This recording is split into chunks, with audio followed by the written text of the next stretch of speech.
Despite the rough loss, I want to congratulate everybody for being a part of history tonight. Well, it was the most reviews in a single game in NBA history. Just like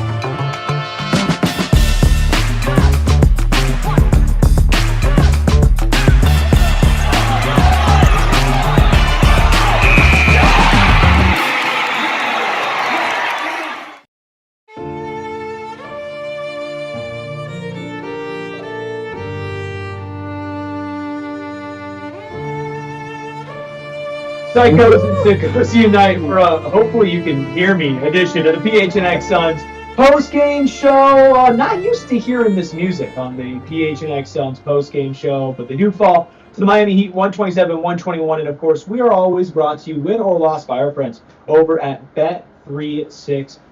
Sign up, use code PHNX365. When you sign up, deposit 5, deposit 10, place a bet for 5, get $200 in bonus bets. I'm all messed up. I'm all choked up because the Phoenix Suns choked and collapsed late to the Miami Heat on the road in what was their second loss of 2026, their first loss of this road trip in their first game.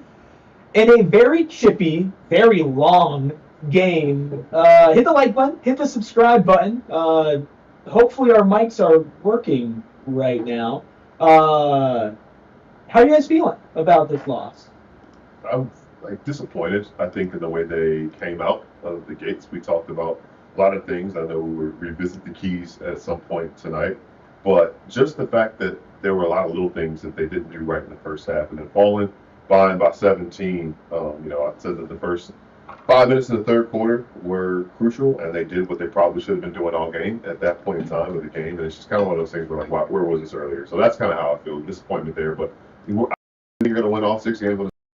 Would have liked a better effort and more attention to detail early on. Yeah, you blew it in the first half. It was not that fourth quarter that blew it. Once you dug yourself too big of a hole, took too much energy to get out of, and then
Psychos and Sickos unite for Is This Thing On edition of the PHNX Suns post-game show, of course, brought to you by our friends over at Bet365. Sign up, use code PHNX365, deposit 10, place a bet for 5, and get $200 in bonus bets. The Phoenix Suns lost their first game of the road trip, 127-121, to the Miami Heat. I'm Eric, that's Gil. We got Espo, Steven, and the freckled Mamba behind the Mac, making all of the magic happen. Let us know if we sound okay in the chat. Thank you all for sticking with us through some technical difficulties. Do we ever sound okay? I mean, at least clear, if not okay. And I'm not okay. The Phoenix Suns, they're not supposed to lose games. I didn't know that this was something that was allowed to happen. I thought we were going to win every game for the rest of the year.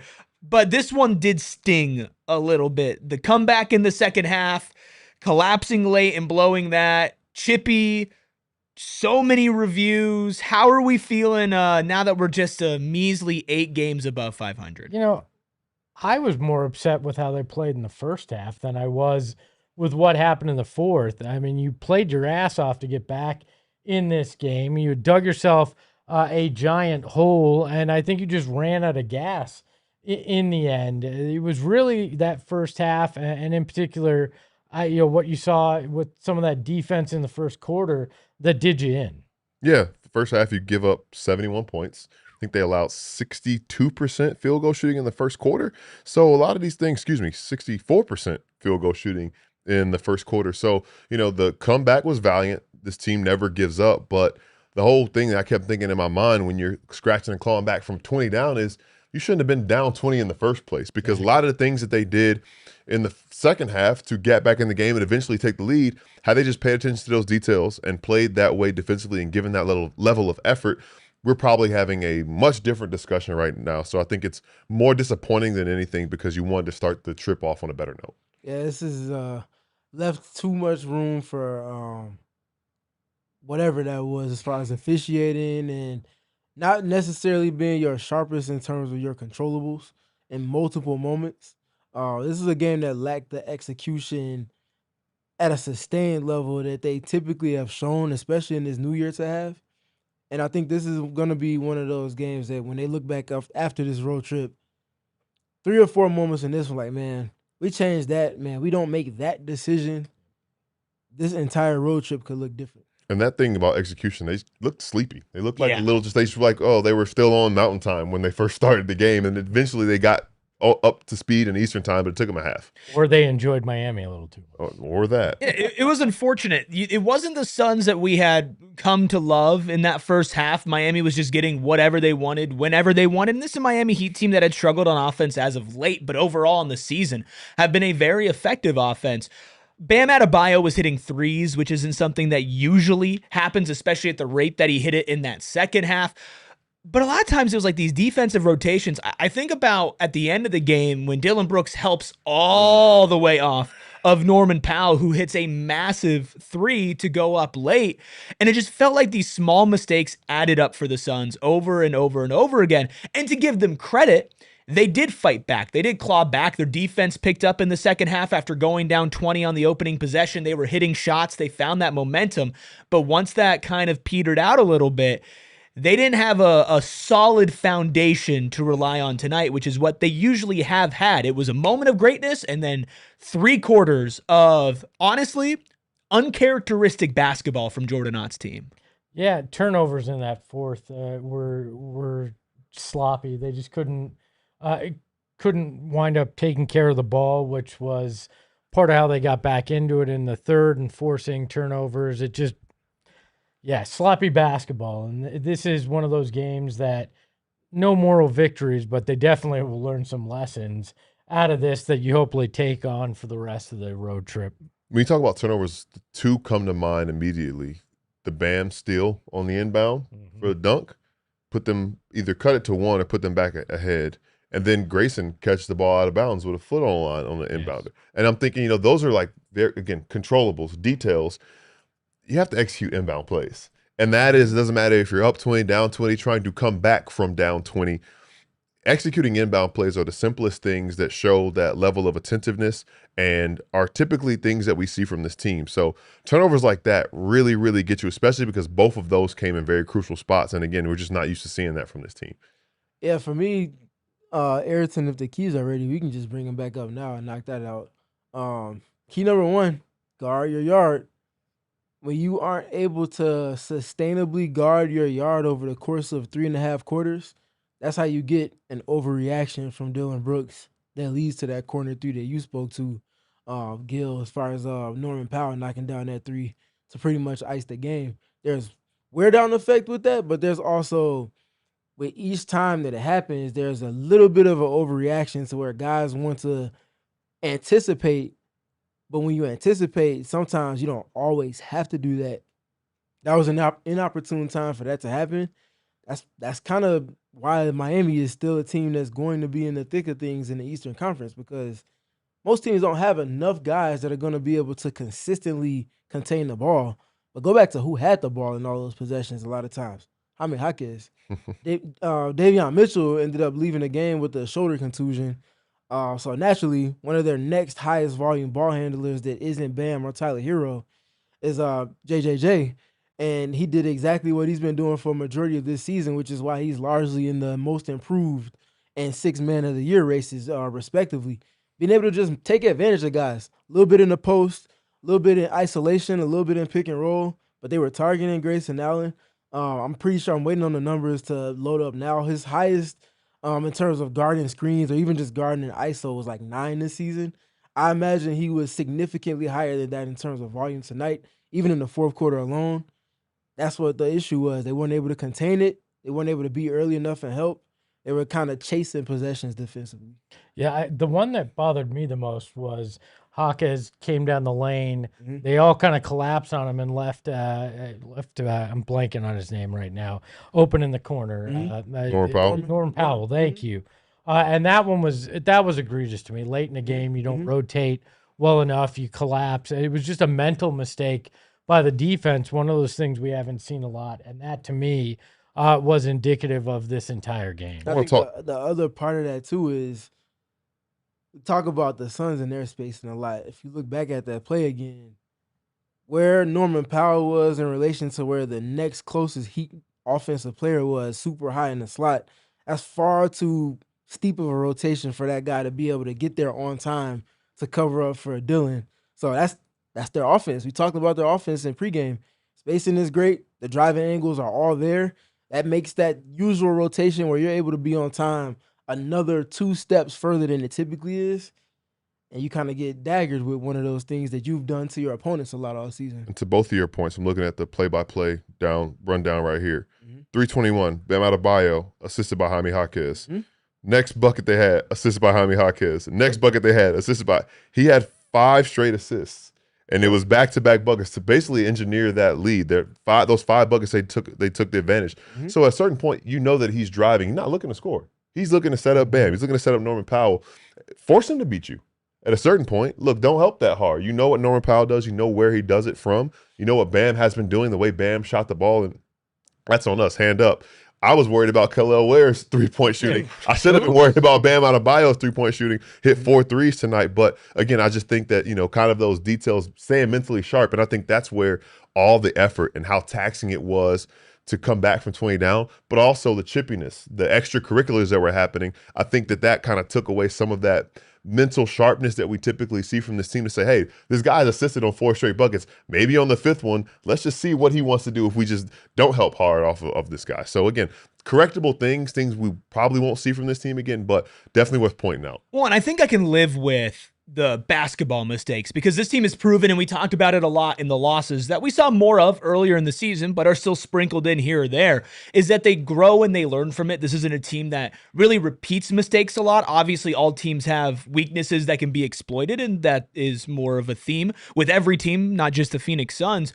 But what I really didn't like tonight, like you mentioned, Gil, was the extracurriculars, right? Because not only did you lose this game, but you kind of triple lost this game. So Dillon Brooks is now 1 technical foul away. I got a correction from the Suns themselves. It's 14. He does not have 15. So he has 4. That was his 14 Okay.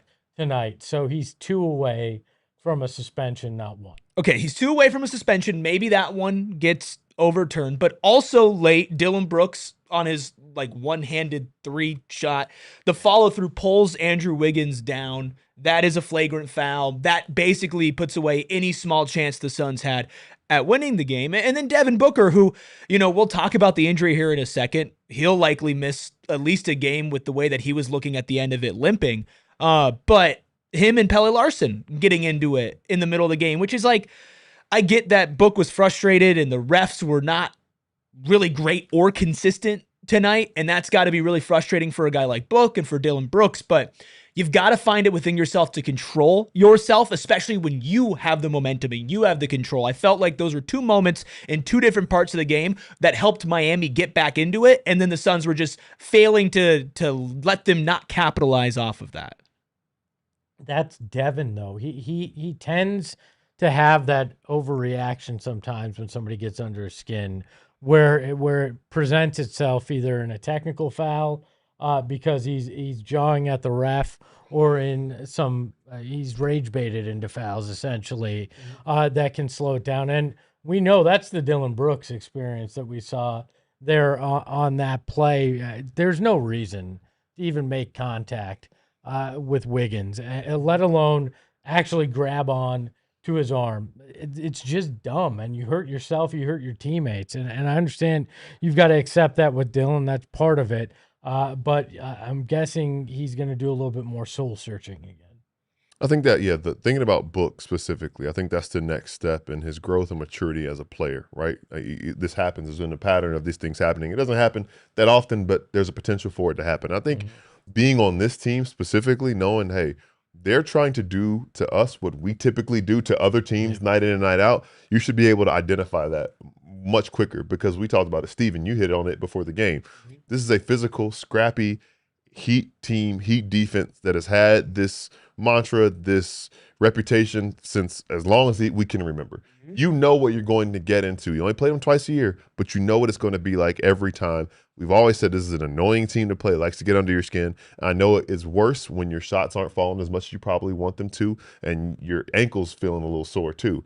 But all of that being said, if just that sharpness again, it just shows like when that starts to impact the execution and the controllables that we typically tend to see, the Heat have done their job. Yeah, I think this is why I feel like there's still room for improvement with the roster. Obviously, at the highest of highs, you don't want to be a Debbie Downer, but you also want to see how they respond when they're met with some adversity. And Miami is a team that has a specific type of personnel that allows for them to play a certain type of game.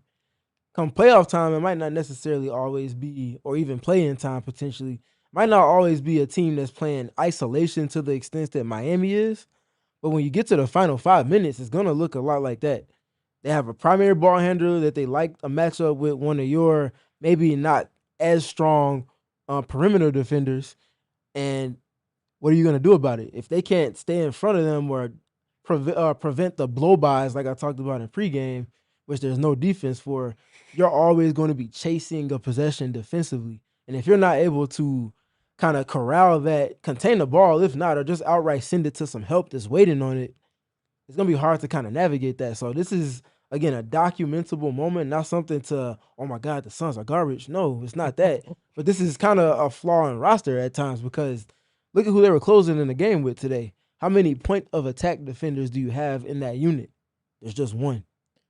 And that's Dillon Brooks. And he was guarding a guy that had to be helped off of. And he had 5 fouls. And he had 5 fouls on top of that, right? So this is just a bookmarkable moment to think about on this road trip, which is why I said it's not necessarily what the December schedule was, but one that would definitely give us more information about where this team is going forward.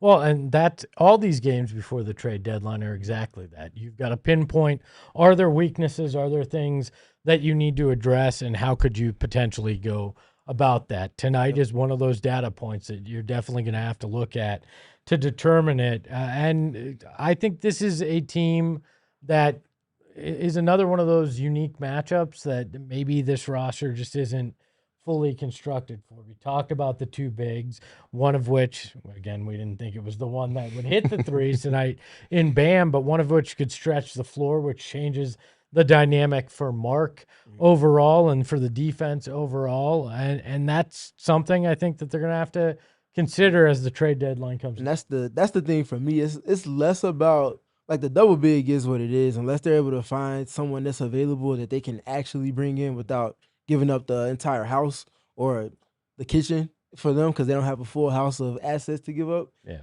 You don't want to necessarily go that route, but for me, it's just about, okay, if this is the template for your roster and you don't have another point of attack guy that you're comfortable with putting out there in the final 5 minutes of a game, you're going to be giving up points in some capacity against the teams in the West. Obviously, you have Houston that's double big. Most teams have multiple ball handlers that they're okay with closing. You look at even Denver, for example. Yeah, you think about Jamal Murray, and you think about Jokic, of course, but they have other guys that can just put the ball on the deck. Bruce Brown is a large reason why the Suns lost to the Nuggets last time they played them in the playoffs, for that off-script playmaking ability. So obviously Oklahoma City has the personnel that's better than anybody's in the league at multiple guys being able to go get a paint touch. Just something to keep in mind. San Antonio has that personnel too. I love that we're talking about what they will need in a playoff matchup. That at least makes me happy that that's silver lining. So, yeah. Well, and that's the thing is a loss like tonight does show some things that you can grow and learn from. I don't know if it's as much that they match up as poorly against the Miami Heat as they do against some of these Western Conference teams that we're talking about in theory with the double big and the multiple ball handlers. I think Miami does have part of that. Tonight, to me, really just came down to effort and execution. I think if they got the Phoenix Suns that we have seen more often than not over the last couple of weeks, especially since Christmas, tonight against the Heat, I think they win this game. I think they could win this game by double digits. You saw it in the third quarter, right? When this team was clicking, when this team was going, when they were forcing turnovers, getting stops on defense, and capitalizing in transition, 3 hallmarks for this team, especially as of late, Miami could do nothing with them. But that wasn't the case for the other 3 quarters, and I think a lot of that, yes, it had to do with Miami playing well, but how many times did somebody have an open 3, or was the help late, or was the help wrong? And my thing is the why. Sure. Why is it that guys are behind schedule? Why is it that guys are not in positions that they want to be in? They're anticipating a blow by on the perimeter, trying to be in position. You just always are playing catch up. That's something that's a repeatable template for multiple teams in the Western Conference.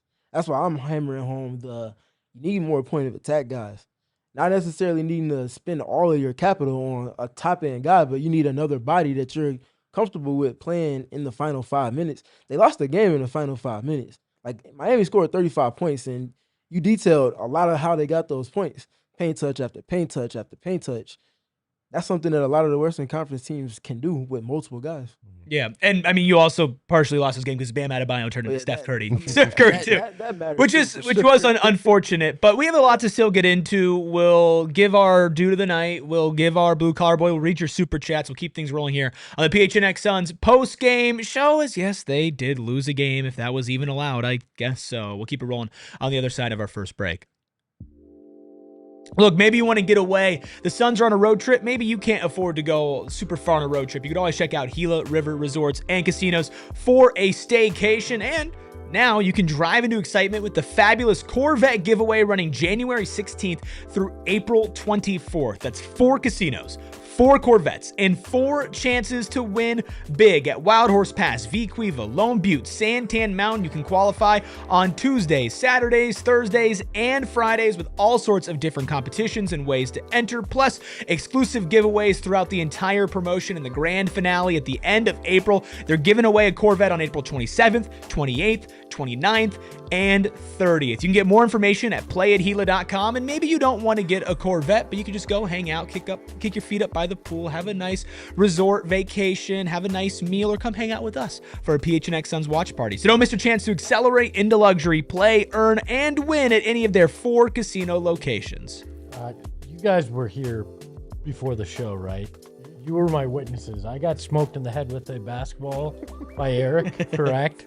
No, this is unintentionally. This is not a husband and wife law team commercial. I'm about to say. This is a Circle K commercial because since that moment, I've had a headache. I'm gonna go I actually think it's because I haven't had caffeine. I'm just messing with you. And I gotta stop at Circle K. I hope it wasn't the really soft, soundless basketball. It wasn't the soundless. You hit me with the plastic one. Come on. But I think I need some caffeine. I'm gonna stop at Circle K on my way home because Circle K has everything that you need. And I'm a member of the Inner Circle. And if I buy 3 20-ounce bottles of Coke Zero, I'm gonna save 25 cents off the next time I fill up in my car, and it's just that easy. But also they got a fuel day coming up on Thursday, 40 cents off per gallon. So become a member of the Inner Circle today by downloading the Circle K app. Terms and conditions apply at participating locations. Visit CircleK.com for details. Hit that like button, hit that subscribe button. I know that tonight wasn't the best, but can I cheer everybody up and remind them that it could be worse? Yeah, you could be watching the Cardinals talking about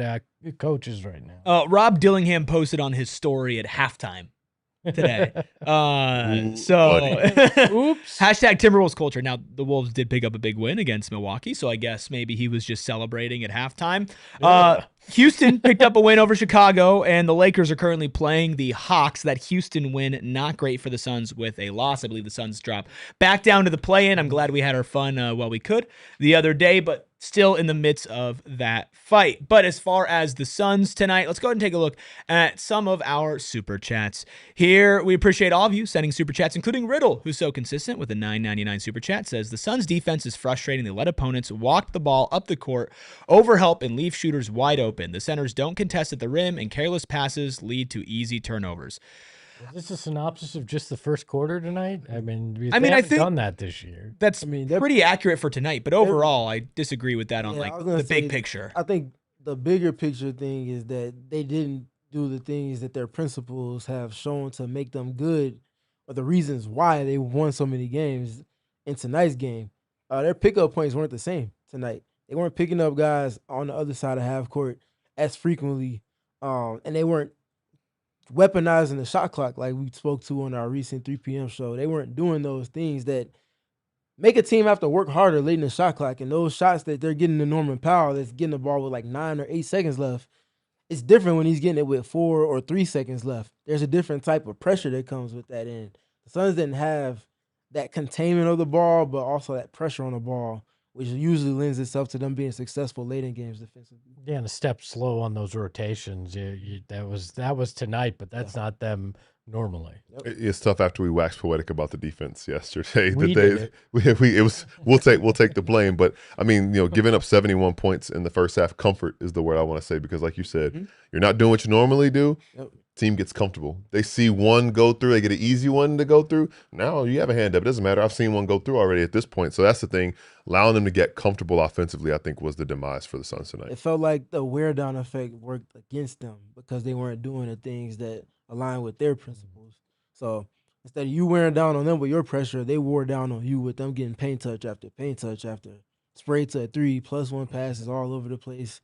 Chasing possessions, can't do that sustainably, at least. I think it shows how delicate a balance this all 100%. is for this team, 100%. because you see them a little out of rotation. You see them having these small issues, and it balloons for them. And it's not because anything was massively wrong. It was just these few small things that they do consistently that they didn't, and it got out of hand real quick. One that bothered me real quick, I was going to say, and we talked about Bam shooting, and that Ware wasn't, Ware was also 2 of 3 from beyond arc. So they combined to shoot 6 of 9, but there was one where Khalil got one in the corner when he took the one dribble and shot it, and I think it was Oso that might have been matched up with him and like could have closed out. He was just stood he's there. like, I'm too late. And then Khalil was just like, all right, cool. And he Rhythm dribble. and all net. And it's just like, even if you ran at him and it didn't make a difference, like you want to see those small things like that. Those are just habits that you don't want to build in the negative way. That's a multiple effort, and the Suns are one of the highest volume teams with that typically.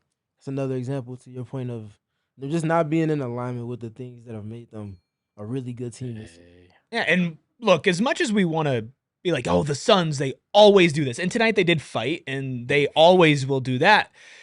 It's a long season. There are a lot of games. To expect them to be perfect on all of their principles for 82 games is unrealistic, even if they do it way more often than other teams. I push back on that some because there's things that you want to do and there's things that are non-negotiable. For a team whose identity is on defense, can't play defense if you can't guard the ball. If you can't guard the ball, you can't be a good help team because you're always having to use it. It's supposed to be there just in case of emergency, not being leaned into for every single possession. That's what leads to the wear down effect that we see. Yeah, that this team will lose any game they play defense like that. 100%. They have zero margin for error like that. And that's my thing. Like the offense was slow to start as well in the first half in general, honestly, but it was more so the defensive side for me. Well, and my thing isn't necessarily that it's excusable or that it's okay for that to happen, but more so when you watch these seasons over a really long time, like nobody is perfect every single game. Now, there are characteristics that you go into every game, you expect the team to check those boxes, and if they don't, they lose. And tonight was one of those for the Suns, point blank period. They could have won this game. They should have won this game. They had this game. They were up in the fourth quarter. It doesn't matter what really happened in the first half. They completely erased that and we're up in the fourth. And then those uncharacteristic things, and I do believe uncharacteristic is a great word to describe this loss, they peeked their ugly heads. Now, I don't think you get worried about this at all unless you're 3-4 games into the road trip and it's like, man, they're just kind of not showing up. But at the end of the day, I think they've earned enough goodwill for us to just be like, okay, this sucks. You can't do this. but look ahead to Thursday and say, I'm pretty sure that it's going to be fixed then, Yeah, at least on the effort scale. To that point, the goodwill, I think, is like when your parents are like, I'm not mad at you, I'm just disappointed. I think that's kind of where we are right now. It's like, You must know my father. I've heard that one too. But like, look, I'm not mad. I'm just disappointed. I think that's what it is. It's like, because we said it yesterday, kind of like, hey, look, defense travels. I don't care if you shoot 29% from three in the game. Like, if you can just guard and even like the deficiencies that we've talked about, right? Like not having the point of attack or not having enough point of attack defenders. Cool, that's fine. But like the effort situations, like the small things that are like the disappointing things that we're kind of saying, I think that is what they clearly still need to work on, being more consistent with that. So that's all. Yeah. Another super chat here from Cloleg. Nice. I like that. Let me know if I'm pronouncing that right. This loss is on Ott. Colin was on fire. We got taken out for an obviously hobbled Booker. Offense stalled when he came back in, and we had a lead before. I don't know how you tell your superstar when he comes back and is cleared by the medical staff to go into that game not to go back into it. I don't. It's think tough you because do Colin was on a little bit of a heater there, and Grayson was also playing really well tonight. So you don't want to take Grayson off the floor or not put him in either. Should we have maybe seen that 3 guard, or was Booker too hobbled defensively for that to hold up? Is kind of the question. I mean, I push back on blaming coaches for too many wins and losses when you give up 35 in the fourth quarter. Like, if you just erase what you know about this game through the first 3 quarters, and you say, okay, what did the Suns do in the fourth quarter? If I told you they gave up 35 points, or if you told me that they gave up 35 in the fourth, I would have said they lost. And I mean, that's essentially what tonight's game was. It wasn't the entirety of that 35, but the manner in which that 35 came about and the volume of it that came in clutch. Mark with a $2 super chat. Thanks, Mark. Says the Sun struggles inside the arc, or the Suns struggle inside the arc. I hope Jalen Green helps.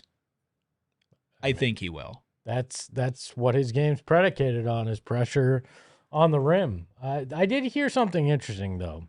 There's a theory, and I'm fascinated to hear your takes on this, but that the fact that they shoot so many threes and they are the second worst at getting pressure on the rim actually is helping them defensively, because it's not leading to quick rebounds and throw it out and run.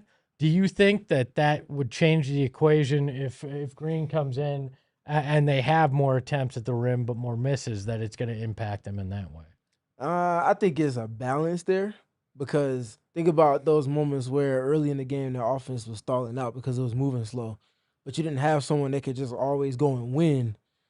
And instead of those possessions, you're settling. So some of those threes are settles. They're not swing after a paint touch, and we got the defense rotating. That's very different than, man, it's 5 seconds left. We haven't gotten anything. I got to take a pull-up 3.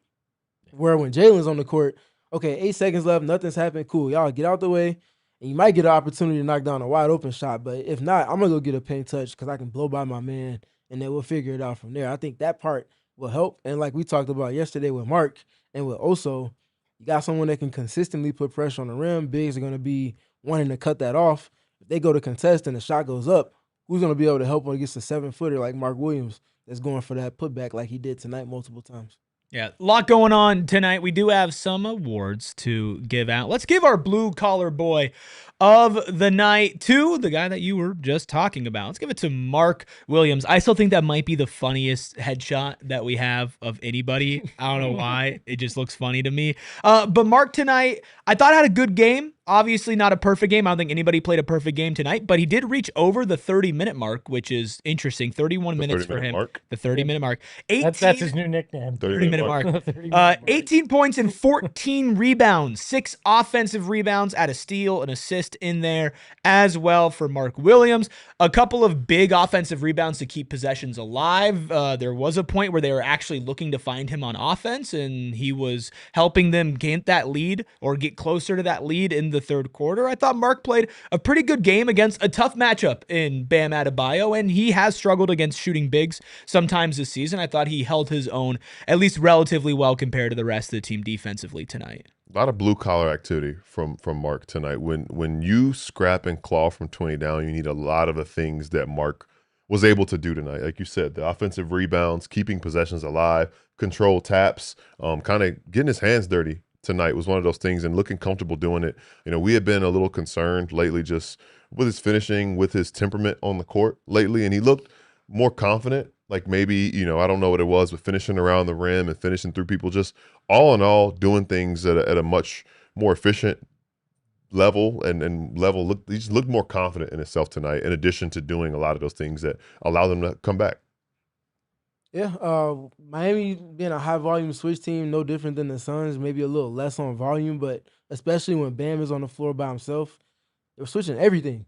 A lot of times they ended up with Mark having a small on them, so one of the best ways to punish switches is with your big. If you can trust your big to play on the floor, make them pay for it on the offensive boards. Devin Booker goes to get up a shot against a little bit of timidity from their switching, finds a pull-up pocket, he misses, but the positive side is Mark has a small on him. Watch out, little fella. Offensive board, put back, rinse and repeat. The control taps, like we've mentioned multiple times.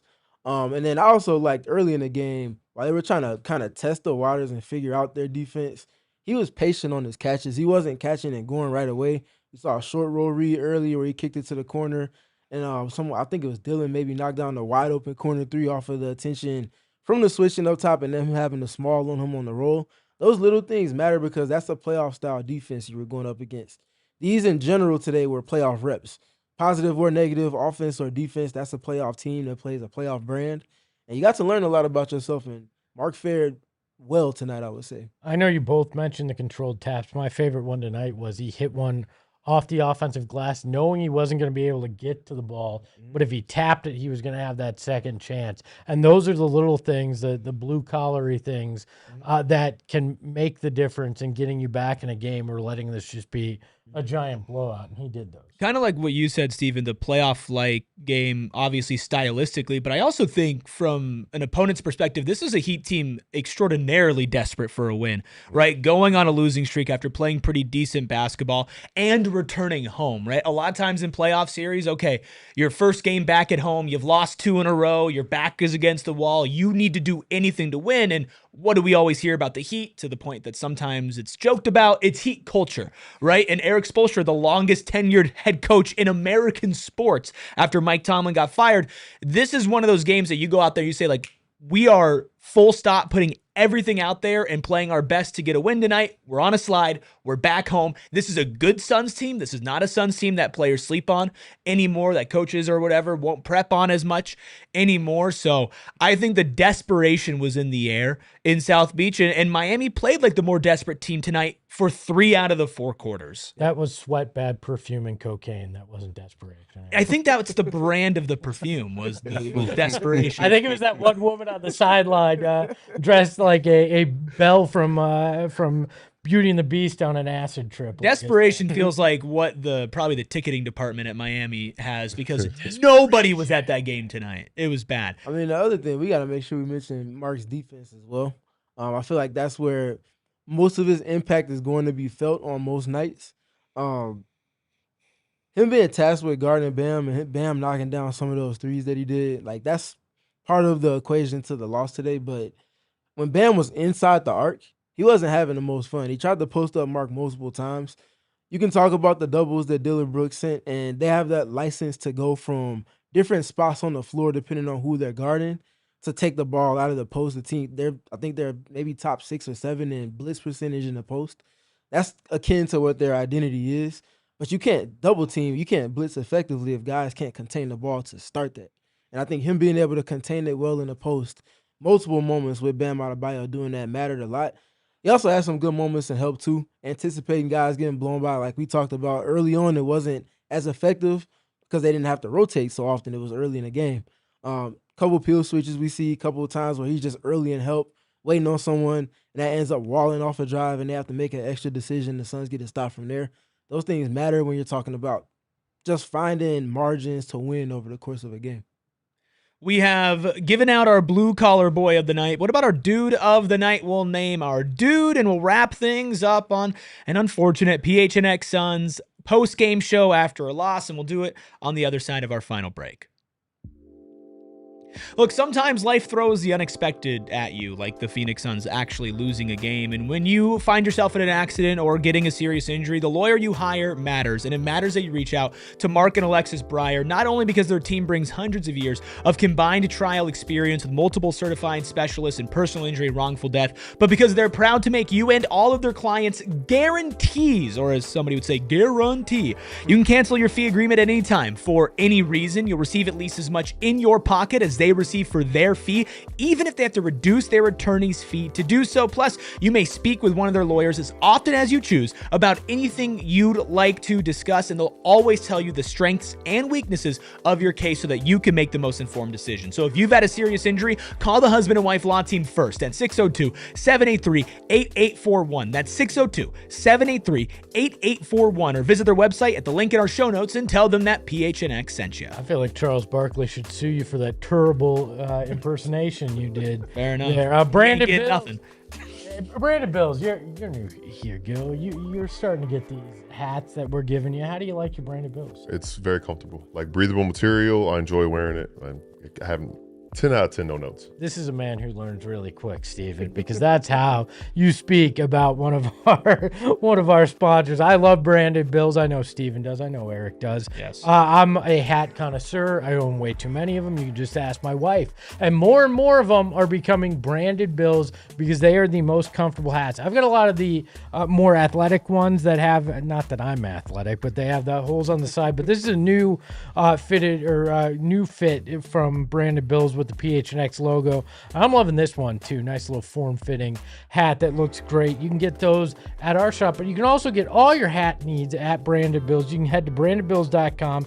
Use promo code BBPHNX for 15% off your first order. Jim Bridger in the chat says, since the Suns had 22 assists tonight, I'm going to cook up 22 hot dogs right now and slam them all, starting right now. I don't know about that one, big dog. Be safe. Yeah, be safe. You got this. Too many Jim. jokes I'm not be going to make, safe. Jim. Good job. Look, But to the point of the comment, magic number is 26. Don't eat 26 hot dogs, Jim. There's nothing magical about that number. They gotta get the ball moving more. how about another magic number? 20. How about 20% off merchant events for diehards? Become a diehard today. Not only getting that, but get exclusive content, a diehard membership card, a free t-shirt of your choice from the locker for every year that you're a diehard, and of course, entrance to the diehard Discord lounge where all of us are chopping it up in there daily, hanging out with you, talking Suns ball, talking everything else. We don't just have Suns channels, but we have Cardinals, Diamondbacks, ASU, U of A, Rising, WWE, gaming. We have everything over at the Die Hard Discord. Go to PHNX.com/join. Improve your fanhood by becoming a PHNX Die Hard today. Jim, if you buy 20 pieces of merchandise from the locker, I will send you 20 packages of glizzies just for you, my friend. Wow. Crazy. A glizzy per shirt. A glizzy package. Pack. Wow, We're a talking pack the of whole glizzies pack, yeah. per shirt. Well, look, maybe you're going to get our due to the night, Espo, but we've got to give it to one guy. Don't let a white boy get a little motion in South Beach. It's Grayson Allen off the bench tonight in 27 minutes. Got South Beach tan right there. Yeah, he does have a little bit of a 10 there. 25 Ayrton added points. that in just for the moment. 25 points tonight for Grayson Allen. 6 of 14 from deep, 9 of 19 from the field, adding in 4 rebounds and 2 steals. The Suns total dropped 33 points off the bench tonight. Grayson Allen had 25 of them. He came in, single-handedly saved their first quarter, and then continued to be steady along the way. Unfortunately, not enough at the end there, and not enough from Grayson Allen to help get the job done, but he played maybe his best game since returning from injury tonight. I think, yeah, that's exactly what I was going to say. He was one of the lone bright spots of the first half at times in this game. And honestly, they might not be in a position to stage the comeback that they did if he didn't contribute the way he did in the first half. And I think lost in all of that, lost in the fact that it was a comeback and all that stuff, we were so wrapped up in all of that. To your point, this is probably his best game, definitely his best game, and really just another step towards being himself again, knocking down 6 threes. And, you know, we talked about the timing being off and talked about him looking a little uncomfortable out there. But in the loss, despite the loss, him taking a big step towards getting back to being himself offensively will be big for what we see for the remainder of this trip. Well, the biggest thing to me in the moment that I went, okay, Grayson Allen is back, is the drive to the hoop that he had. Really aggressive look that he got the N1 on. That was when I went, all right, Grayson's feeling good, because that was the difference maker earlier in the year. And at times over the previous few years that he's been here is when he puts that pressure on the rim, that sneaky athleticism. Yes, that's just code for a white guy that can jump a little bit. And he was able to do that. I was disappointed, though, that my vote of Jesse Mermes as dude of the night, because he was a leadership away from the perfect Miami look, didn't work. But Maybe if we won, he would have been one tonight. A couple great comments from the chat, Steven, real quick. Mark says, Grayson Allen is a quirked up white boy. Dare I say he's goated with the sauce? I like that from Mark. That's a good comment. Was that written in a foreign language? I don't know. Jim Bridger also says, my wife has a big crush on Grayson Allen. Can't even blame here. Biggest news of the night is that the dude who just messaged about hot dogs has a wife. There you go. What did you say? Nothing. What did you say? Nothing. No. I said nobody say anything. I said hall pass. Steven. Grayson Allen. So over the last week of games for the Suns, the win against Oklahoma City, matchup hunting, I called it. Whereas Waldo Ayrton put together a GOAT thumbnail for that film session, telling guys, if you're doing whatever you want on the other end, you're gonna have to guard, and you're gonna have to guard again and again and again when it matters most, especially. At that time, Shea had guarded his most picks in that game. Fast forward a little less than a week after that, they played the Knicks and Mortgage Matchup Center, Jalen Brunson. Not necessarily to the same extent, but he also guards his most screens in that game, bringing those guys to action, making them guard against guys, and playing off of that. Now today, Devin wasn't his healthiest at the end, so it wasn't necessarily Devin that was going at Tyler, but Tyler was still involved. He guarded his most screens tonight, 13. But it was Grayson that was attacking him. Miami was trying to keep him away from Devin, so Devin obliged, and he gets it over to Grayson. Now Grayson's attacking Tyler as he's trying to rotate out to close him off from the three-point line. Talk about one of those drives. One of them he gets to the midi, the other one he gets to the rim. That part matters. I think having multiple ways to get to different parts of your offense matters. If you only have one way to go about it, it's not going to be enough against teams when it comes meaningful games, if not outright in the playoffs. And we've seen the Suns do it in different ways. Now, I imagine when Jalen comes back, that adds another wrinkle to that as well. This is multiple times where we've also seen, okay, Royce is the person that's receiving a lot of the attention because of the shots that he's making. This time it's Grayson. Obviously, it's been Colin pretty much all season long. This is what you want to see from a team. If you're operating in certain ways, you have to have guys that are just simply able to execute. Grayson was that guy tonight.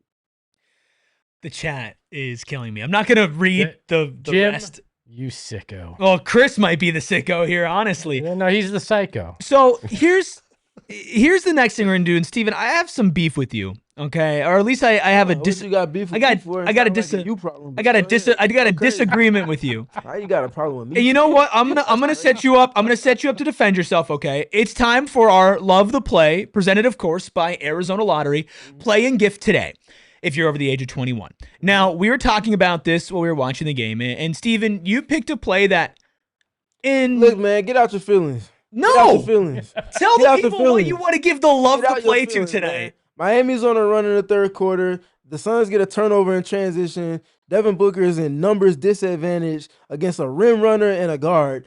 The guard throws a oop to the big, and Devin Booker does what Giannis did to the Suns that stopped them from winning the finals. And you are mad at me because he got hurt on that play. Is it the fact that he got hurt on the play, or the fact that he made a play on the ball that ended up leading to them being able to kind of reverse the ties of the game and get back in position to have a lead going into the fourth quarter? Look, it was a great play. We can't give Love the Play to the play where the star was injured. Tell you what, you gonna make that play then. No, that's not the point. That is the point. That's why it's the play of the game. That's why it's the play of the game. That's a multiple effort in the game where we just got done talking about them not having those. It was a great play. Devin Booker got injured on the play. He got hurt, but he also made a play that turned. He took 2 points off the board. Our star player got hurt on the play. He took 2 points off the board from Miami, and the Suns went and scored right after that.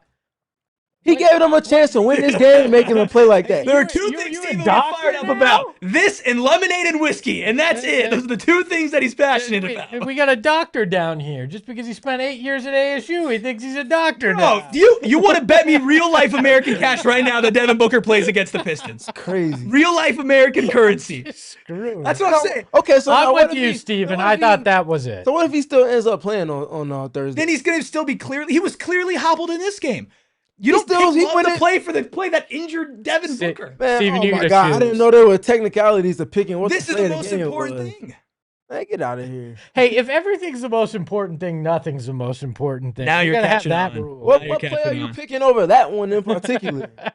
Because he literally did a 360 as the pass went, and then did the Giannis part and deflecting the ball, and then the Suns went and scored right after that. It was a great play. Okay, so what He is got it called? injured on the What's the play. name of the Harrison, segment? What's how the do you name of the feel? segment? Oh, wait, you don't have a please? mic. Never What's the mind. name of the segment? It's love the play. I didn't love the fact that he got injured on that play. It ruined that play for me. I would rather So Devin you would Booker rather him that gave up 2 points than go yeah, make then that get play? injured? Yes. Oh my- I'd rather him give up 2 points in a game than possibly miss time with an ankle injury.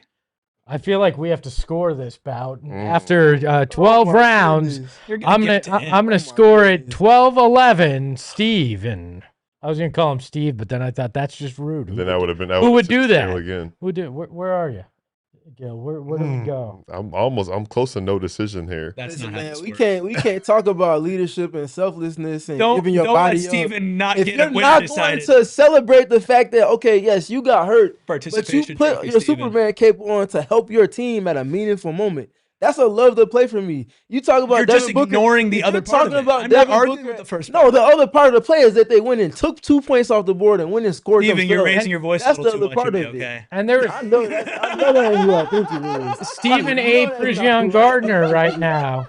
Ain't no way. Look, hey, Hey, I no mean, way. is there nothing more selfless than your star player sacrificing himself for the betterment of the team to save 2 points and leading to 2 points on the other end of the floor? I Love get the play, hate the injury. I completely understand why we love Devin Booker making a hustle play. Why No, you that don't. No, you don't. I 'cause he completely won't be understand beating us for the that. rebuttal right now. completely I was But going. you know what? Hey, Ayrton, next time we do the blue collar spectrum, guess who's getting a +5 boost to that blue collar point? And guess who wouldn't have got that if he didn't go and make that play? It just means Well, that's more. all that matters. It just But means it's all- more. That's all that matters. Eric just like soft superstars. You heard it here first on the program. I want my superstar to make those plays. I've given credit to Devin Booker, especially on But defense. guess what? It But might end up with you getting hurt at times. That's what's part of being a blue collar And boy. and I Jordan totally Gooden's been understand that. wearing a mask for the last month and a half because he's been putting his nose into the basketball. It's A part of Jordan the job. Goodwin injury is different part than a of it. Devin Booker injury. It's part of it. Okay. Doesn't matter. Any other thoughts besides what love? Yes. How could you? tonight? What's the other play that you're picking in place of it then? Look, I don't have a pick for the other So play. what are we talking about then? All of this is for nothing. All I say is we can't I use gave that you one. 2.5 All minutes I'm to saying go is and we think can't it use back. that one. You could have went to my Twitter You know and what? picked Give the me play. give me the Oso dime. Oso with the nice little bounce pass. I thought you were Oh going to say my the also and one to tie it at the Also and in- one. in The third one that quarter. we didn't The get to one see that- the the free one that throw. we- How can you love the play if we didn't see it? I still don't think he made the free throw because I have to see that to believe it, and I didn't see it. You know, my love the play was how many reviews there were tonight. Or Love the play so much you watch it over and You know over what? and over and over. I've got my play. Colin Gillespie guarding Andrew Wiggins in an ISO, pokes the ball loose, goes down on the other side of the court. This is in the middle of the run. Boom, hits Mark Williams, drives in, lays it up in the middle of the run. Hustle, defense, and one layup from Mark Williams. Give me that. Give me Sensational love play, the Mark. Sensational. Devin play. did was what Best Devin play of the did night. Was Nobody got very injured. different. What Devin, Nobody got injured on that play. So, got it. so Everybody was you healthy. loved every play but the book play got it. because Yeah. people didn't get injured on those. Yeah, what about it? What are you gonna do about it? Yeah, I Got did. it. Real ones know, man. Real ones know. My love to play was also Devin Booker's face when the refs were talking about Yeah. the foul in front of him. That's clippable, memeable material. Yeah. Look, Mays Devil gets it. Book's play was great, but it was marred by the. Well, see, I would expect somebody that's a University of Michigan fan to say that. Over at State, we get down with the blue collarness. So that's the difference. That's the spectrum. I That's love the it when you difference. yell at me, Steven. I love it. It's the best. Nothing makes me happier. Shout out Maze though. We appreciate you, but Oh, we love Maze. Also, go green, go white. Yeah. See y'all in a couple weeks, big boy. Deborah says, looking forward to the show tomorrow. There is no Sun show tomorrow. We can't let these two in the room. We can't be in the same building. We got to decompress. This is like Drew Eubanks and Isaiah Stewart going at it. No, it's not. No, It's like Dennis Schroeder and Luka Doncic. Was Steven gonna come over and slap you 40 minutes after the show? I would never say to Steven what Luka said to Dennis crazy. Schroeder. Okay, some super chats. Let's round it out here. Actually, how about a play of the night to Keybon9095, who just became an MVP. MVP. My favorite type of person is the person who decides to give us money after hearing whatever the hell just happened over the last 5 minutes. Hold on, that's gold. What just That was happened? great. That was You great. bottle that up. That is, I know Amy Poehler won the Golden Globe for podcasting, but screw that and screw that show when you hear stuff like this. This is the real stuff. We're submitting that, plus when I threw a rubber duck at Steven when he was mad about not getting a banner for winning fake Otto. Who was it that just got the membership? Keybon. Keybon? Can we get a bunch of salutes in the chat for Keybon? Shout out Keybon. We Salute. appreciate you. Yes. Also, I forgot to mention this in pregame. They might not be here now because I don't even know what time in Czech Republic now, but we had someone checking in. I think they said it was 4 a.m. for our pregame show from Czech. They were shout checking out. in. Yeah, checking in. They said it just basically said it means Thanks. more. So yeah, appreciate you too. Hopefully you go back and rewatch this and you get to this point. It also Appreciate means you. more with the super chats here. Let's check in. I think I'm on those. corrupted Gil. Gil's now making dad jokes. I think he's just getting comfortable. He's like, dang, these guys are yelling. I could get a little dad joke in here. I was trying to- Let's do Jim's first. Jim says, real talk, how many hot dogs do you guys get at games? Whoa. Steven, on average, The first give one me question. an average glizzy per game count. for I've the never had a context. glizzy at a stadium, park, or arena before. What? Never? No. Come I've on. had them at like barbecues, picnics, like stuff like that. But if I've ever gone to a game, like a basketball game in a stadium, I've never bought What's your one. go-to then? What are you getting? Nachos. Nice. Nachos, and when I was little, it was cotton candy. I thought you were gonna say Nacho's business. Ooh. I could have. Are we talking with bun, without bun? I think I could go 9 of those $2 hot dogs. What? Wait. All right, y'all. Thanks. We'll see y'all tomorrow. Man. Hoosman with a $5 super my chat. Thanks, Hoosman. Thanks, Hoosman with a $5 super chat. Says, here's some real basketball talk. Your honest opinions on Dunn. Good D, but still waiting on anything offensive. Yeah, yes. After what I just said, I think Bun we or are no bun. Do we have a 3-shot? What? Do we have a Bro 3-shot? Bro said butter, no bun. He asked about hot dogs at a game. How many hot dogs do you Bro, eat? Are we talking? You're telling me you go up No. at Mortgage Matchup Center to the concession stand. You say, "I'll take 2 value hot No. does, please." Hold the bun. Oh, You're my gonna have to God. open up the wrapping, I the can silver wrapping. I and can take make it them without take it. the bun off and I'm just saying, hand you a if naked hot dog. if this is a strict question, how many can you eat?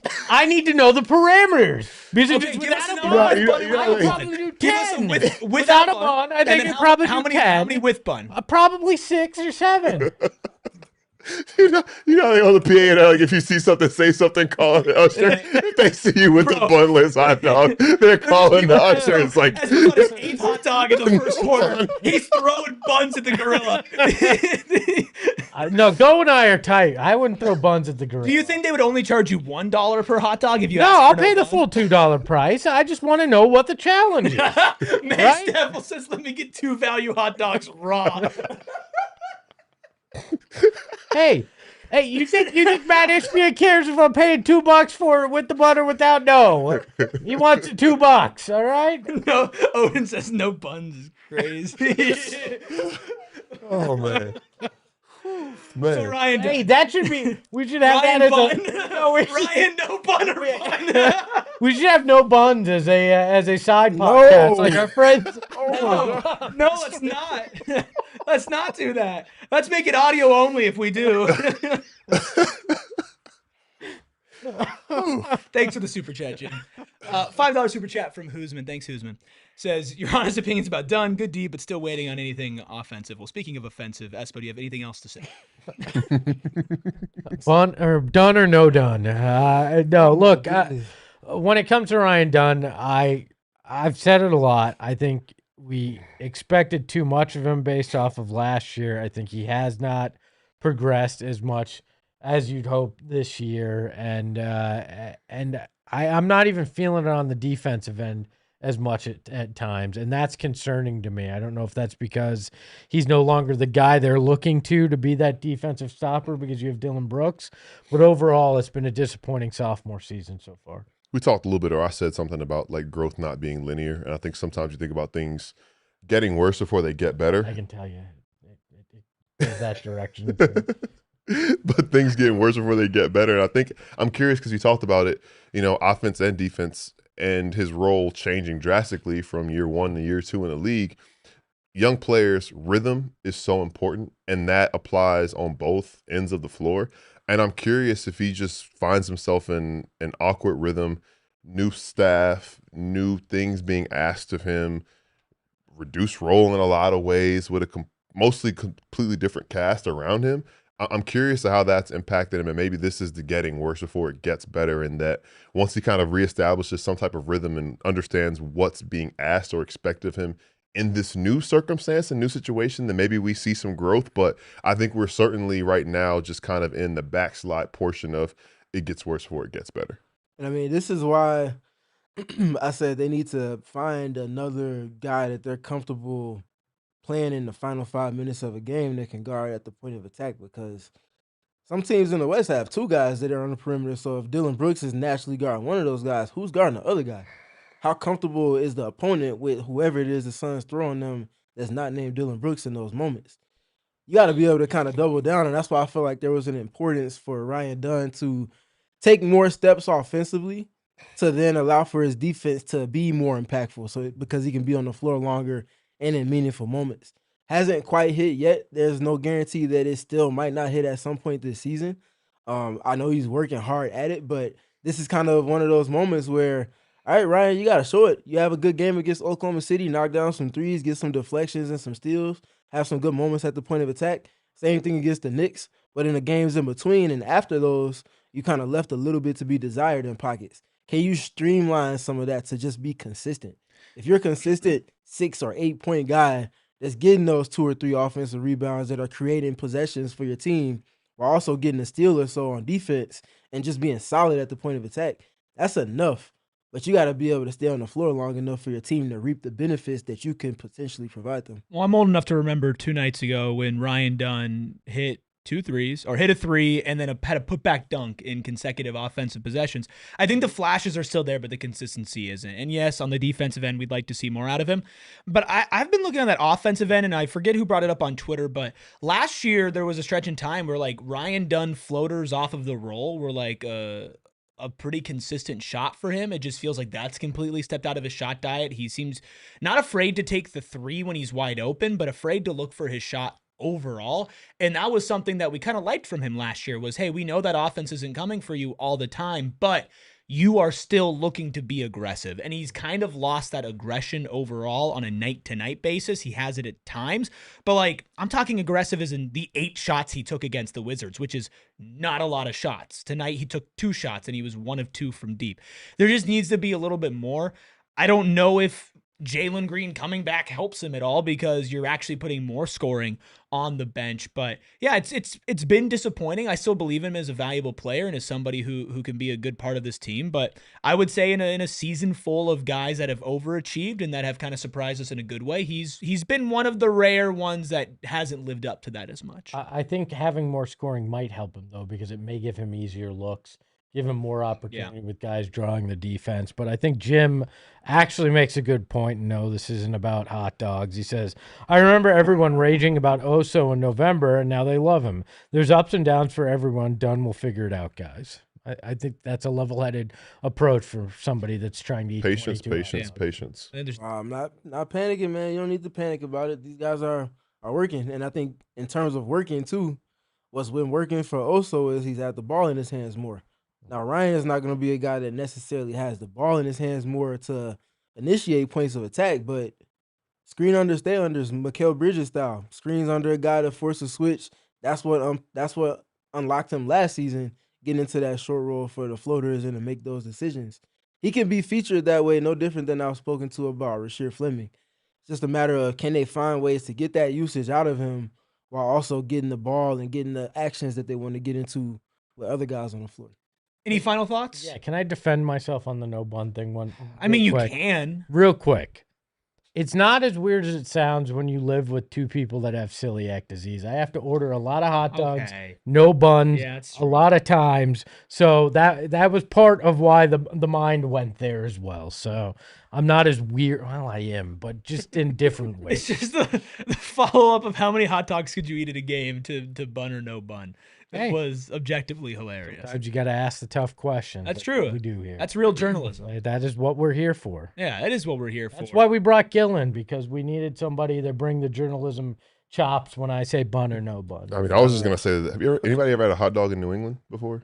No, that sounds like a Drake yeah, song. but is this a limerick? No, the buns there are weird. Have you ever noticed that they look like half like piece of they're bread? like They're like bread. yeah, and it's Like lobster roll buns? Kind yeah, of? Yeah, it's kind of exactly. like that, but they put The hot first dog. time when I went to New Hampshire for school, I just remember getting hot. I was like, oh, I grabbed a bad bun out of the bag, and then I grabbed another. Like, oh, they all look like this, and that's just the thing when we talk about bun or no bun. Yeah, I just had to get that. I had to get that off my so you're chest. How would saying that New affect the England buns glizzy? are weird, huh? That's where I was born, you know. So. I've heard. It's all coming together here. For me, 40 minutes for Devin Booker tonight. Oh, more basketball? Boo. Yeah, 40 minutes for Devin Booker tonight. Thoughts on New England buns? He continues to finally start to get the whistle that his talent suggests that he should get, considering how much contact he gets. We have the moment where he doesn't get a foul call and he clearly gets whacked in the face, I think it was. But he did take and make 11 free throws tonight. He's been getting to the line a lot more, especially since he's returned back in early December. That's what you want to see, him getting that whistle, because we see the calls that other guys get, and he doesn't even close to the same extent foul bait or ref bait or do any of those type of things. He simply plays his game, and when guys try to overcompensate for not being able to stay in front of him, he takes advantage of them being out of position. The 11 attempts at the line is something that the Suns are going to need, because they're also going to hope to get some of that out of Jalen Green as well. By the way, can you put Mace Devil back in his place again? Give a little more. Says Espo, I'm gluten free and I would not be caught dead ordering a raw hot dog anywhere. I just gotta wait till we see them in a couple of weeks. Looking forward to that. Yeah, Book Flitter with a triple double tonight, no less. In addition to that, you talk about the ability to do a little bit of everything, and Jordan Knott talked about it recently. Like, your best player is willing to do whatever, get your hands dirty, break up lobs, pass, rebound, all of those things. It just speaks to him being a multifaceted player. And the other thing that came to mind is the Dillon Brooks experience, with which we've talked about. We said it multiple times. We've said it a lot of times. Channel it. Obviously, we're on thin ice here with the technical fouls. He was 1 of 10 from 3 tonight, but also on the same token, you don't have a chance in this game if it wasn't for him in those moments. So, hopefully, the biggest thing I've always said after these losses, regardless of if it's by 6 points or by 49 points, don't lose this game twice. Don't go to Detroit thinking about what could have been different tonight and then lose that game as well. So get it back on track. Correct what needs to be corrected. I expect them to have a much better effort coming out of the gate on Thursday. Yeah, my big thing I'll remember from tonight is my favorite play when Devin Booker broke up a lob on a fast break and ended up obliterating his ankle. That, of course, was every Phoenix Suns fan's favorite play. I'll just go ahead and say, too, I won't be surprised if he is maybe even not even on the injury report, but plays on Thursday. I'd love it. He's a tough dude. I think he'd at least be on the injury report. Since he was hobbling later in the game, that's kind of the interesting one. But we know that he'll always try to play, especially on the road in Detroit with his ties there. Obviously, no Jalen Green tonight. Coach, if you missed it pregame, said no Jalen Green on Thursday, so maybe a little bit later in this road trip. But we will be back for a Thursday pregame, post-game PHNX Suns. Did you read what Skittle said?